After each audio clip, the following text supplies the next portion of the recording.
आओ गाइए आप, बड़े भाव से आप लोग आइए। सिया राम कहो, सिया राम कहो,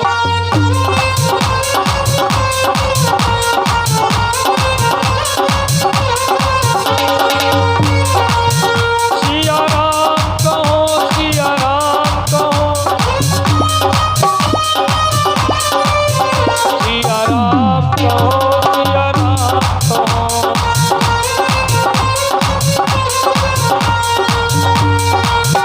जब भीड़ भक्त पर आती है, जब भीड़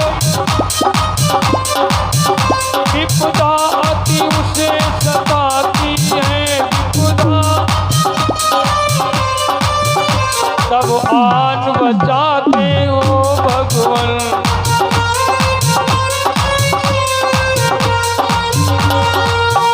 तब आन बचाते हो भगवान।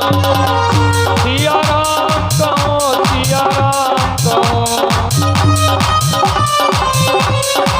वाह। सिया राम कहो, सिया राम कहो, राम।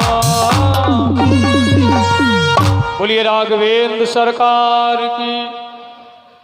अवघाई तो नहीं लग रहे, अवघाई मत लगे, सुस्ती बड़ा चैतन्य से बैठो, भगवत कथा में है। अवघाई ना लगे आपको, सुस्ती नहीं आनी चाहिए और बड़ा चैतन्य से आप कथा सुने भाइयों। तो आप गौर करें, रुक्मणी के 3 जन्मों की चर्चा है। ये रुक्मणी सतयुग में वेदवती नाम की कन्या थी। पिता का नाम क्या था? सतकेत मुनि, और माता का नाम था किरणवती। जब वेदवती नाम मालूम क्यों पड़ा? वेदवती, सत्यकेतु पिता महाराज जी अपनी बिटिया को वेदों की कथा सुनाया करते थे। एक बात और समझ लीजिए, लड़की बड़ा भाग्य से मिलती है, परमात्मा बिटिया सबको नहीं देता है, याद रखना। और बिटिया जब भी घर में आए तो बहुत ज्यादा खुश होना, प्रसन्न होना, चेहरे पर उदासी कतई नहीं आनी चाहिए। और लड़की अपना भाग्य स्वयं लेकर आती है, तो आपके भाग्य से उसे कोई लेना देना नहीं रहता है। लड़का भले ही आपके भाग्य पर रहे। और एक बात समझ लीजिए, लड़के 5 हों, बूझेंगे नहीं पिता ने आज कम क्यों खाया, ना ना ना ना, नहीं पूछ सकते। बिटिया अकेली हो, जरूर पूछेगी आज हमारे पिताजी ने एक रोटी कम क्यों खाई। अरे लड़की का हृदय ही अलग होता है, लड़के 5 हो नहीं पूछते हैं प्यारे भाइयों। तो वेदवती नाम रखा गया। महाराज वेदों की कथा अपनी बिटिया को सुनाया करते थे। बच्चों को बहुत बढ़िया शिक्षा देनी चाहिए और तभी संतानें बनती हैं। और जो माता पिता बच्चों को जन्म देकर आवारा छोड़ते हैं, पता ही नहीं कहाँ खेल रहे, कहाँ कूद रहे, कहाँ हैं, जिन्हें नहीं ख्याल रहता है, वही संतानें बिगड़ जाती हैं, फिर बाद में रोते। अब बाद में रो रहे हैं, अब क्या फायदा भाइयों। इसलिए बच्चों को जन्म देने के बाद आवारा मत छोड़िएगा, शुरू से देखभाल करिए और अच्छी शिक्षा दीजिए। एक हमसे बोली, महाराज जी हमको यहाँ हमारा बच्चा मोबाइल बहुत देखत, तो हमने कहा तो संस्कार तुमने दिया होगा तभी देख रहा है। बच्चा छोटा है, दूध नहीं पी रहा है, हम कहती ले कितना बढ़िया गेम आई रहो, ले बेटा दूध पी ले और मोबाइल देखो, मोबाइल देखो, देखत जाओ फिर दूध पियो।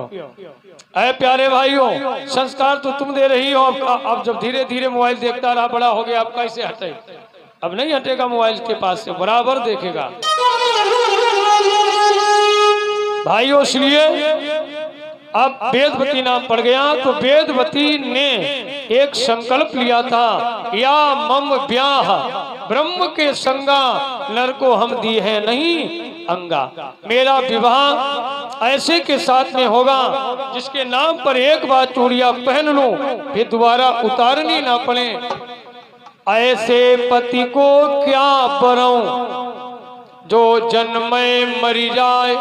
आज चूड़ी पहनी, कल उतारनी पड़ जाए, फायदा क्या? वेदवती कह रही है कि आज चूड़ी पहनी है, कल उतारनी पड़ जाए। बहुत ऐसे ऐसे कर्म हुए हैं, हादसे हुए हैं, बहुत आचूड़ी पहनी कर उतारनी पड़ रही है। संसार में क्या कोई देख नहीं सकता है। पहले बनती है तकदीरें, फिर बनता है शरीर। कि क्या हो रहा है। एक लड़की का विवाह हुआ, ससुराल में आई, रात बिताई, सवेरा हुआ और बेचारी श्रृंगार बना रही थी। तब तक काल बलि का ऐसा तमाचा लगा, सुरमादानी गिर गई और प्राण चले गए। बोलो भक्त भगवान दे लगी। ऐसा बहुत होता है। शाम को आपने बात की व्यक्ति से, खा पी कर सोया, अब बात कर रहे हैं मोबाइल से, आप सवेरा हुआ, आप मिला रहे हैं फोन, भैया वो तो चले गए। कैसे? अरे शाम को बात की थी, का अटैक पड़ गया।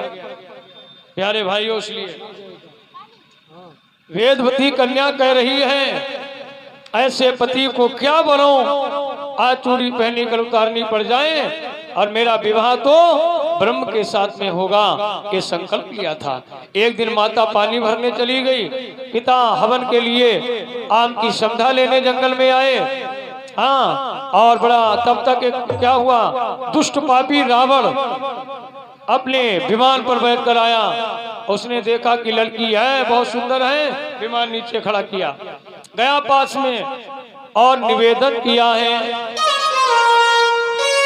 रावण कहता है, रावण पूछी कौन किशोरी, लई चली हूं लंकई बरजोरी। एक बात समझ लेना, सियार की जब मौत आती है तब गांव की तरफ भागता है, याद रखना। सियार की मौत जब भी आती है तब गांव की तरफ सियार भागता है। और ऐसे मूर्ख रावण और